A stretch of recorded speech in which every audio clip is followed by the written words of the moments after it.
난로는 그 사용 연료와 작동 방식에 따라 종류가 다양하고 같은 타입의 제품이라도 그 속에서 각각의 스타일이 다르기 때문에 어떤 것을 사용해야 할지 고민이 많습니다. 검색을 하다 보면 그놈의 그 돈씨를 외치는 사람들 말에 오히려 혼란만 가중이 되는데요. 오늘은 저도 집이 하도 추워서 급하게 난로 하나 사려고 이리저리 알아보다가 생각해보니 창고에 놀고 있는 캠핑용 가스난로가 있어서 한번 써봤는데 이게 생각보다 집에서 써도 꽤 괜찮은 것 같아서 한번 영상으로 만들어 보았습니다.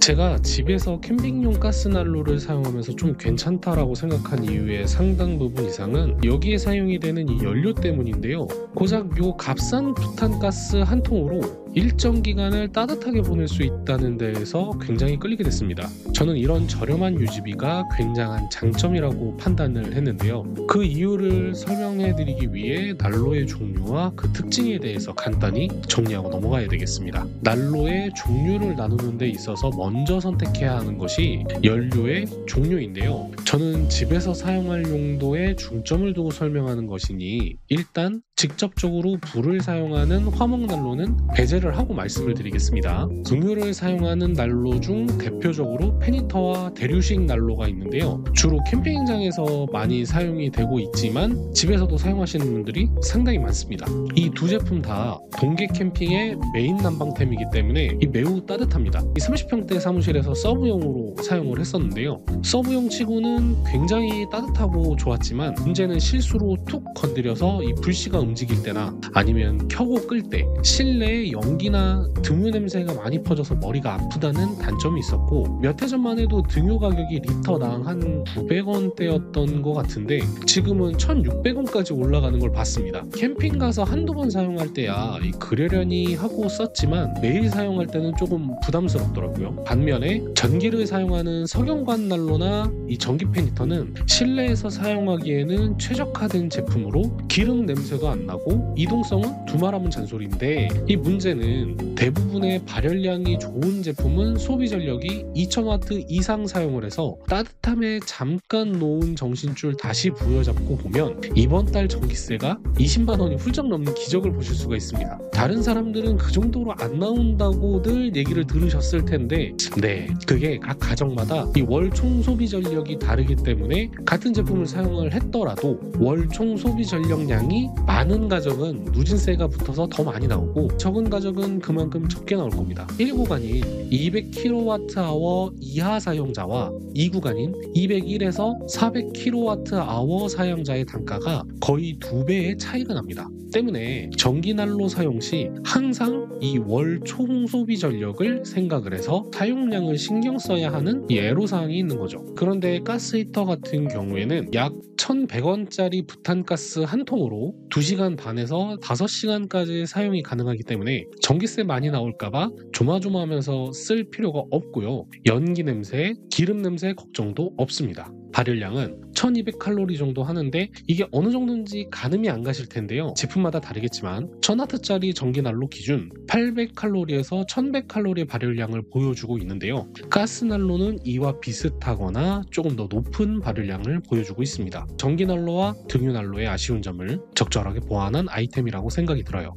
그리고 이게 유용한 부분이 있는데요. 제가 요즘 건조함과 찬바람 때문에 목이 아파서 생강차를 자주 먹고 있는데 팔팔 끓는 물을 갖다 버도 이게 왜 이렇게 빨리 식는지 그래서 티타늄 컵에 담아서 난로 위에 올려뒀더니 마치 방금 뜨거운 물을 부은 것처럼 따뜻하게 먹을 수가 있었습니다. 여러분들도 집에서 영화나 드라마를 보면서 뜨끈한 커피 한 잔이나 차 한 잔씩 하시잖아요. 그럴 때 사용하시면 꿀템 역할을 톡톡히 합니다. 그리고 출출할 때 호일에 고구마나 감자, 밤을 싸서 이렇게 올려두시면 쌀쌀한 날씨에 안성맞춤인 간식을 손쉽게 만들어 먹을 수가 있어요. 지금도 아주 유용하게 사용을 하고 있습니다. 서론이 길었는데요. 그렇다면 어떤 제품을 추천을 하느냐? 바로 신일가스난로입니다. 최대 발열량이 1320칼로리에 5초 만에 400도씨까지 빠르게 도달하여 준수한 활용량을 자랑을 하는데요. 이게 실제로 옆에 있으면 생각보다 훨씬 따뜻해서 깜짝 놀랐습니다.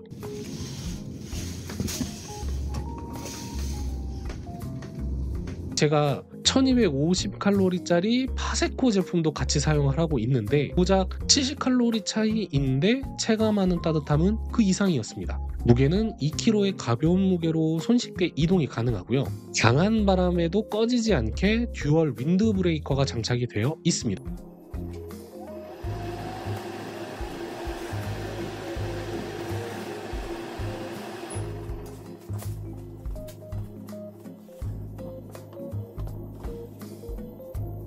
무엇보다도 가스난로들 중 이 제품을 추천하는 이유는 빡센 안전장치 때문인데요. 시중에 가스난로라면 가스 용기 내부의 압력이 상승하여 위험 압력에 도달을 했을 때 내부 유로에서 가스 흐름을 자동으로 차단시켜주는 유로 차단식 안전장치와 유로 차단식 안전장치가 작동을 하더라도 외부 요인에 의해 캔의 내부 압력이 상승하여 폭발하는 사고를 방지하기 위한 과압 방지 안전장치가 기본적으로 다 탑재되어 있습니다. 그런데 이 제품은 추가적으로 난로 사용 중 산소 농도가 감소를 하면 자동으로 가스를 차단해주는 산소 결핍 안전장치와 사용 중에 난로가 넘어졌을 때 가스를 자동으로 차단해주는 전도 소화 안전장치, 그리고 강한 바람으로 불이 꺼졌을 때 더 이상 가스가 흘러나오지 않게 차단을 해주는 가스 자동 차단 안전장치까지 탑재되어 있습니다. 사용 방법은 가스 버너와 아주 비슷합니다. 이렇게 부탄가스를 끼고 돌리면 장착이 됩니다.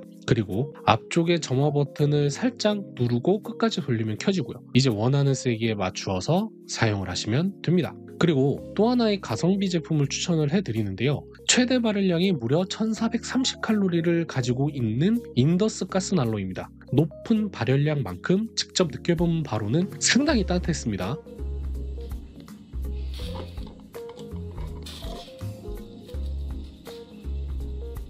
이 무게는 1.8kg로 가벼운 편이며 유로 차단식 안전장치와 과압 방지 장치가 탑재되어 있고 360도 두루두루 따뜻하게 해주는 원형 난로의 기본을 충실히 지킨 제품이죠.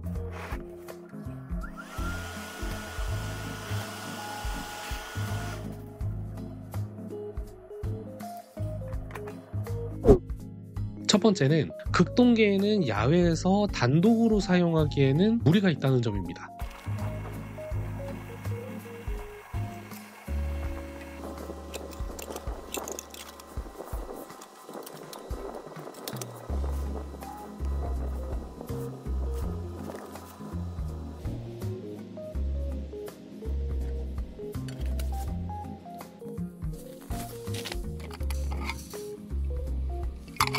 보신 것처럼 영하 8도의 날씨에서 가스가 오는 건지 점점 불이 약해지는 현상이 생겨서 100%의 성능 발휘가 안 됐는데요. 내부에 발열판이 있어서 부탄가스가 어는 것을 어느 정도는 방지는 해주지만 그래도 좀 무리가 있어 보입니다. 하지만 서브용으로 사용을 하신다면 부족한 따뜻함을 확실히 보충해 줄 수 있을 겁니다. 저처럼 실내에서 이렇게 사용하실 분들은 이 부분은 크게 신경 안 쓰셔도 됩니다. 두 번째는 사용 시간인데요. 발열량이 높을수록 가스를 많이 먹어요. 계속 강하게 틀어놓고 사용을 하시면 최소 시간밖에 사용을 하지 못한다는 겁니다. 저 같은 경우에는 TV를 보거나 이 컴퓨터를 할 때 한 4시간 정도 사용할 용도로 쓰고 있어서 중불에서 중약불로 사용을 하고 있는데요. 최대의 화력으로 계속해서 사용을 하신다면 그만큼 연료가 더 들어간다는 점은 염두해 주시는 게 좋을 듯 합니다. 이건 뭐 가스뿐만이 아니고 뭐 기름이나 전기도 마찬가지잖아요. 세 번째는 아쉬운 점보다는 당부의 말씀을 드리고 싶은데요. 기름 냄새나